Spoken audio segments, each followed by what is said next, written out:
and welcome back to Elements, the show that explores our world's elements like you've never seen them before. So we've looked into how fires start, but what happens when they end? We sent our crew down to spend the day with Lancashire Fire and Rescue Service, which is the training site for fire investigators. These are the first people on the scene, and it's their job to find out how the fire started and why. Let's see exactly how this is possible.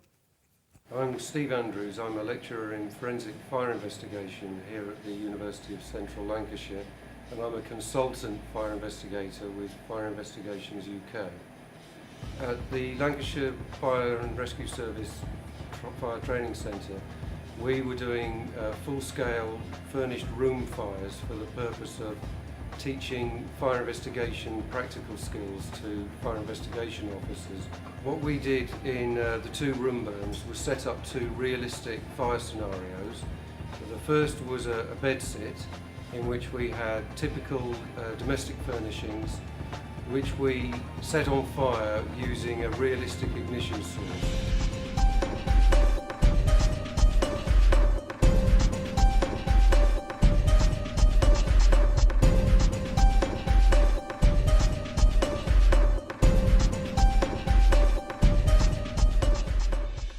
We would let the fire grow to full involvement of the room. Thereafter, the fire investigation officers come into the room and they investigate the scene with the intention of determining the cause and origin of fire. We set the car fires, again for the same reason. We're teaching fire investigation students how to investigate car fires. So we set up in this case two different car fires, one to simulate deliberate burning of a car by an armed robbery gang. It's a getaway car that they've set on fire, and the other car we've set on fire to look like an accidental fire, and they have to learn how to spot the difference between a genuine accidental fire and one that's set up with the intention of trying to fund them. Car fires are generally straightforward to extinguish because they're generally small and confined, and the firefighter can put a hose reel jet into the car, generate a lot of steam very quickly, and knock down the fire in the inside.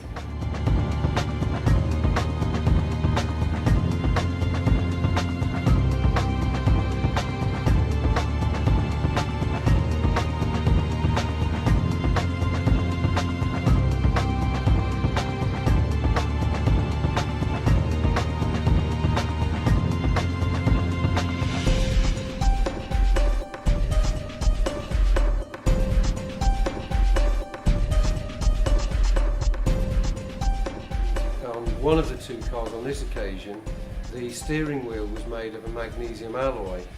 Now, once the firefighter squirted water onto that, there was a chemical reaction between the water and the magnesium that made the magnesium fire burn even more intensely than it had before, with a bright white flame and lots of sparks.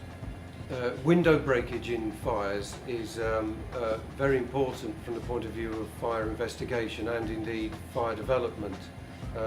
Windows typically break when the heat on one side of the window reaches a difference from the external temperature so great that you get shearing forces in the window and it causes it to break. You can also get window breakage when the temperature at the top of the window is much greater than the temperature at the bottom, and again you get stresses and shearing forces that cause the window to shatter. You have to be able to distinguish between breakage of window glass caused by the thermal effects of the fire and breakage of windows caused by somebody throwing something through it, such as a brick, a petrol bomb, something of that nature.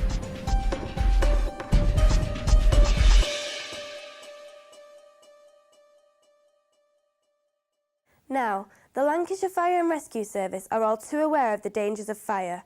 In fact, the service runs a number of successful schemes aimed at educating young people about these dangers. One of the main schemes they run is called the Fire Intervention Response Education Scheme, or FIRES for short. This scheme is aimed at people between the ages of 4 and 17 who are involved in antisocial behaviour such as arson and hoax calls, or are suspected of playing with fire, mostly due to the child developing a fascination with the elements. To find out more about this and other schemes, visit our websites. It is rare nowadays to turn on the news and not see some form of violent protest or riot taking place. And with its ease of production, the petrol bomb seems to be many people's weapon of choice. To try and combat the use of petrol bombs, the Lancashire Fire and Rescue Service has been working to raise awareness of the dangers of using what is also known as the Molotov cocktail. Let's have a look.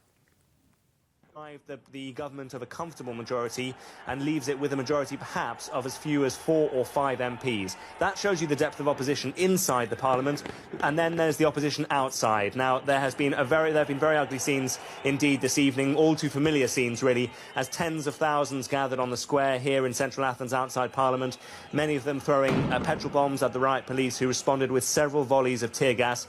There were flares thrown inside the security cordon around Parliament. Now, pouring rain has arrived and volleys of tear gas also, which has meant that the square has been largely cleared, and has also meant that I'm not able to speak to you in vision, unfortunately, because of that tear gas and because of the rain. I saw you earlier on with the gas masks on with the tear gas swirling around in the air. 13.5 billion euros package which has got to be passed, and that is the next tranche of this loan agreement is dependent on that, isn't it, Mark? And if that doesn't come, when will Greece run out of money?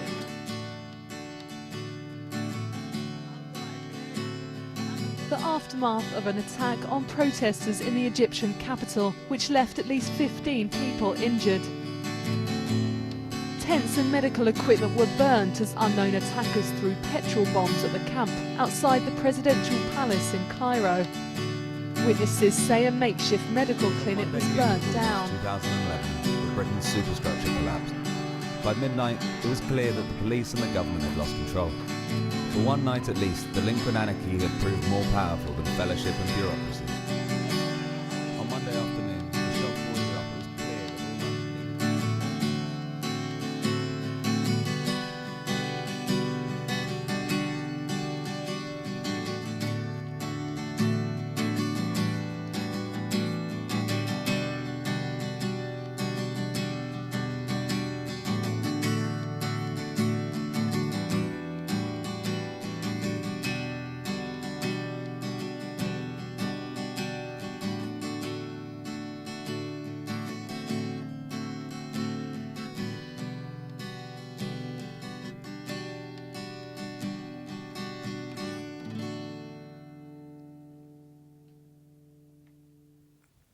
Thanks for joining us, but that's all we've got time for this week.